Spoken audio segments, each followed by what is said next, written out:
Hi, I'm Aiman, and welcome back to one of my auto repair videos. In this video, I'm going to show you how to remove and replace the front suspension of a Honda Civic 2006-2011. And I say it's the front suspension, but really what we're replacing is the front strut and spring. And you can see that on our car, it has gotten pretty bad. You can see that after a few bumps, that this part is actually lodged off. That's not the right word. But anyway, if you look at the tire, you can see that it's gotten pretty bad here. You can see it's cupping a bit. But the ride is the worst part of this. When you can tell it most when it's going over a pothole. It's really rough. So in this video, I'm going to show you how to replace the front strut and spring for the driver's side. And we have both the driver's side and passenger side struts right here in this box, which I'm going to take out later. But the passenger side will be a separate video. Alright, so let's get started. So the first thing you need to do is jack the car up, put a jack stand, and take the tire out.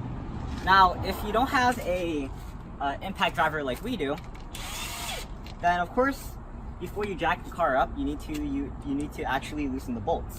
And we have the impact driver, so I'm just going to use this. But after that, I'm going to take the car off. I'm going to show you exactly what bolts we need to take out, and we'll get started from there. So we'll probably fast forward the taking off the tire part, but let's go. That's weird. I didn't know why that did that. And I'm guessing that the lock comes last. But start pattern.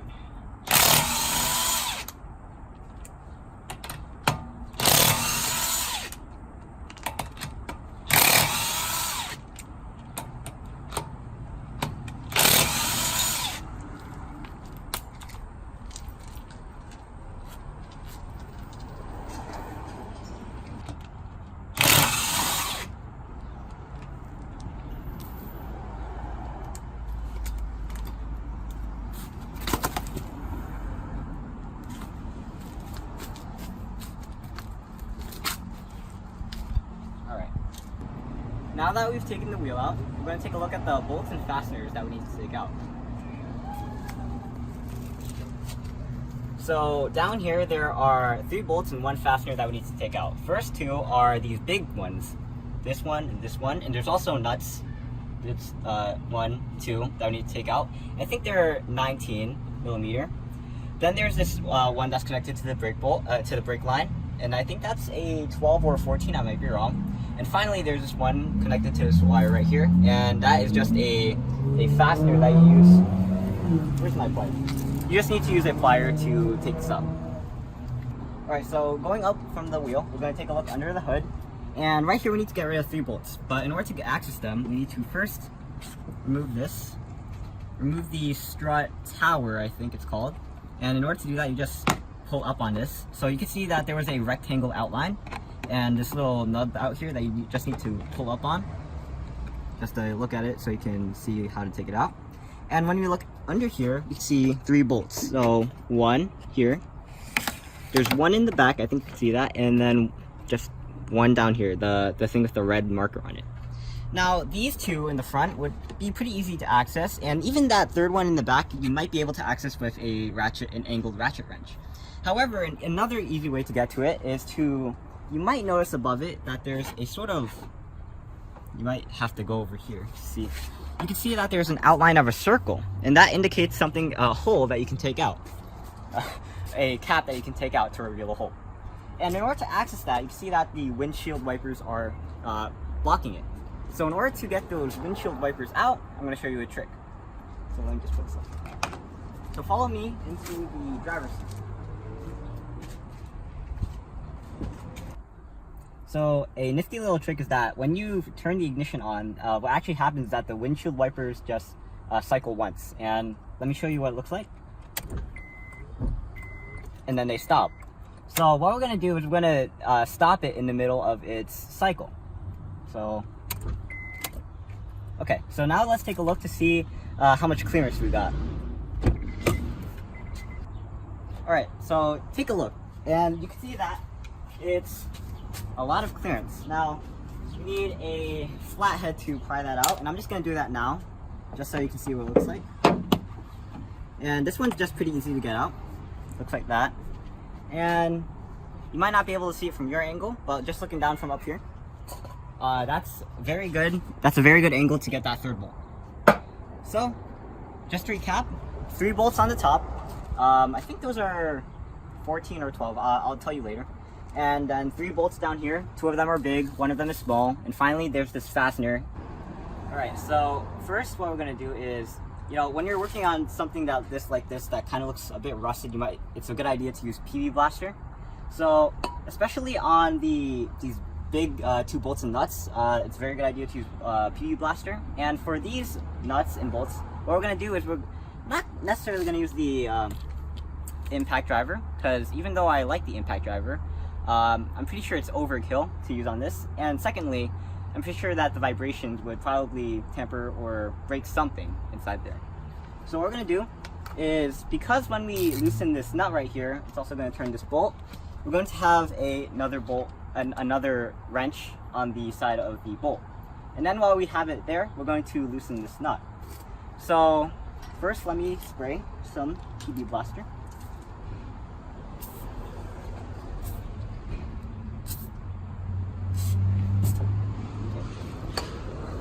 After we loosen it up with this brake bar, what we're going to do is, I just realized I need a second one of these. I'll be right back. Before we remove the big nuts and bolts, what we're going to do is we're going to remove the brake line bolt and the spit sensor fastener. First, we're going to take out the bolt. This is a number 12, and you might have to twist it. It's not much torque actually. Righty tighty, lefty loosey. I'm pretty sure it's left.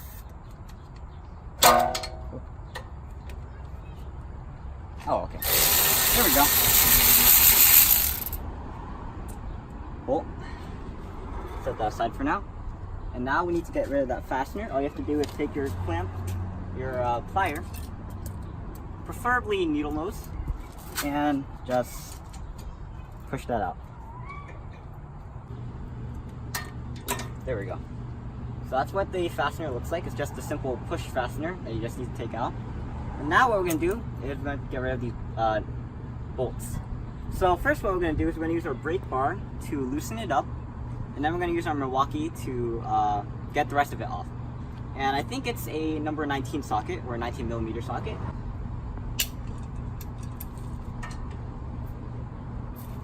There we go. So it goes up. Okay.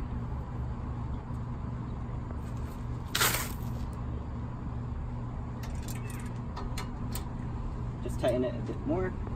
Loosen it a bit more. And just once for good measure. Okay. Oh. And you can see that when I loosen it on this side, that this bolt right here is already turning, but that shouldn't be a problem when we use the Milwaukee. Alright, so now we're going to remove the bottom bolt. And we have an extension right here so that we don't interfere with the brake. So let's see if that fits. Alright. Now we're going to loosen it. I just don't want to dent the car. Okay. And just once more for good measure.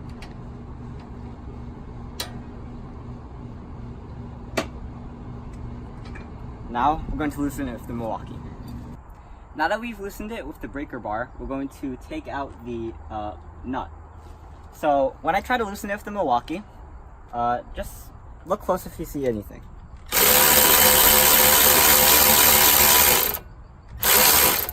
You can see that the bolt is spinning as well. So when that happens, you want to take another wrench with a 19mm, 17mm socket, and you want to put it on the other side. And you want to make sure that it's ratcheted, or if it's a ratchet wrench, to the right place. So this would be the right direction because it's not spinning downwards. So what we're going to do is we're going to hold this in place so that the bolt doesn't spin, but the nut does. So, and easy does it. We're going to keep that bolt in for now, and then we're going to take out the bottom bolt. So wait, let me just see if it has to do it on the bottom side. It looks like we might have to use an extension for this. And that's why we have it right here. Always handy to have a ton of tools, especially this Milwaukee, one of my favorite tools. Alright, let's see if it spins. Alright, so it does. We're going to take my wrench right here.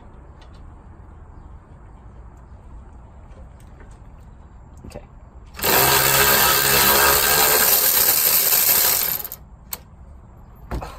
Okay. I have no idea where the... Oh. It got stuck in between the brake line and the brake pad. And that's the other nut. And I think we can take out the bottom bolt, but not the top bolt, because I think when we take out these top 3 bolts, this thing might fall. So only the bottom bolt for now. And that's just simple spin out.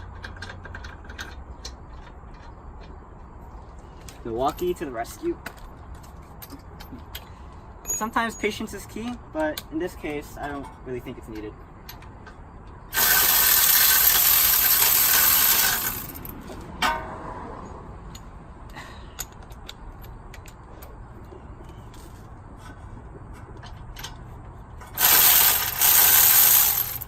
Wait a second. Maybe I didn't need to use the Milwaukee.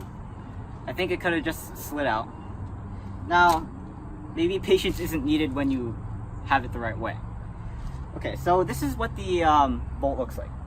Now we're going to tighten the top 3 bolts on the, I think it's called the strut mouth, which is this triangular formation right here. So before we do these front 2 bolts, I just want to talk about this back one right here. And my finger's covering it, but there are 2 ways of attacking it. There's either the first method, which is if you don't have a Milwaukee like I do, which is using an angled ratchet wrench. So these are a number 14 millimeter, that's not the right word, 14 millimeter socket. And what we're going to do is we're going to angle the ratchet wrench so that it fits right into the bolt. No wait, that's a nut.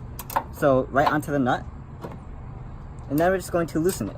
So this is, I say this is method 1, but really if you can't get it done with method 2, this is pretty much to loosen it. And this should make it easier for you to do method 2, which is, now that it's loosened, to use the Milwaukee. Now, if you care about your car, like, I don't know if my dad does, but if you care about your car, you can always put a rag or a t-shirt on top of there just to dull any wrench blows to it. Because you might have seen earlier, but I might dent the car. So if you do use a wrench, and you do care about your car, just try to keep it a bit soft and padded. Now we're going to attack the back bolt with my Milwaukee, and I'm not sure if I mentioned it before, but the Milwaukee is one of my favorite tools. So, like I said before, 14 millimeter socket. Just tack it from the top. Gotta make sure it's on there. And Geronimo.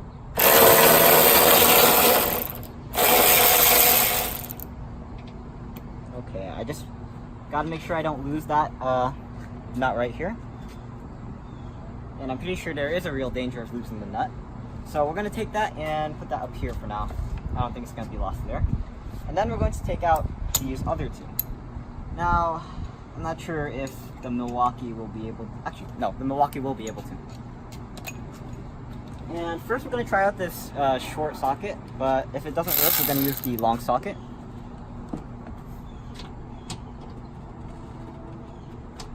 Okay, so from what I can tell, it's a very tricky angle for this. Okay, we're going to use the long socket. And this is what I mean by a long socket.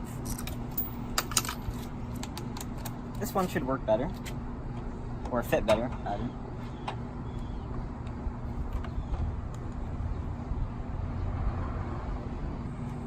Alright, so while we're here, I just want to say that my how-to videos aren't just about me teaching you how to repair cars. It's also for my dad to teach me the tips and tricks that he's learned over the years.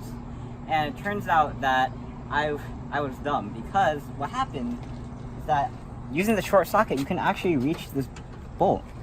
So like I said before, it's not, my videos are unique in that they're not just a how-to video, they're a learning experience for me, and I guess an extension for you. So I think we already loosened it, so we're just going to take it out.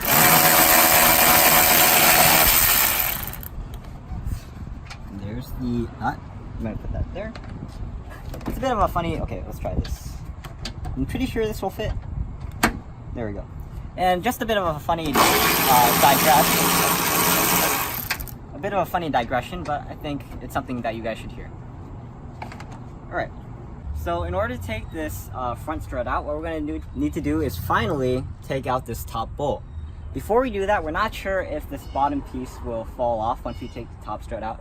So what we're going to do is we're going to take a bungee cord, and you can see that I put it in one hole right here, and we're just going to attach it somewhere that we know that it'll support it. So I guess this thread right here will be the best bet. And as for taking this top bolt out, I guess there are a few different ways to attack it. Maybe use a plier. Let me just see if that works for a second here. Something to grip it and pull it out.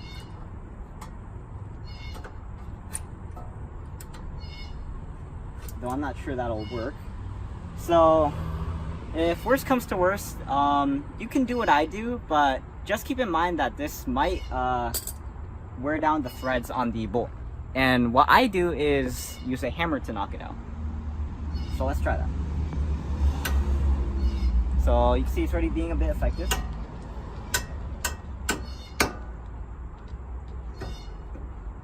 Alright, so this part is where I fear that the strut might fall off. So this is the difference between me and my dad is experience, and he showed me that even when you're using the hammer, you can still use it when the bolt is inside the hole. What you gotta do is you just take a thinner object, and that allows it to access the hammer to even put force inside.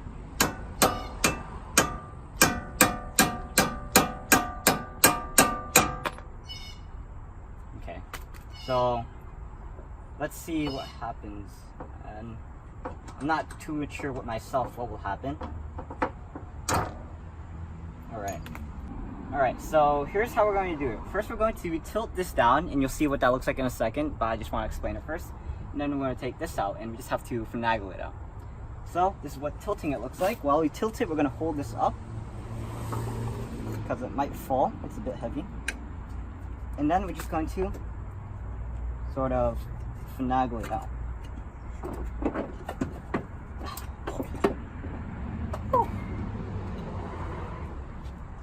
Ooh, wow. Wowie. So that is what a front strut looks like. I'm not sure if I explained this, but the way that the suspension works is that basically there's compressed air inside the strut, and there's also a spring on the outside. What happens when you go over a pothole or like a speed bump or something is that it causes the strut to compress, so the air inside compresses as well. What happens is that in order for it to return back to normal, the spring is what pushes it out. So the issue here is I'm pretty sure it's the strut, and usually the springs don't break. But usually when people replace the struts, they replace just the strut, and they use a special tool for that in order to decompress the spring. We don't have that tool, so what we have here, just gonna lay that down. Oh wait, I just want to point out, if you look on the strut, there's actually these two marks right here. And we were thinking about what that is for a moment, but we realized that that's probably what indicates what the front of the part is, even though you can tell what it is from the shape right here. So on my left here, we have our new parts.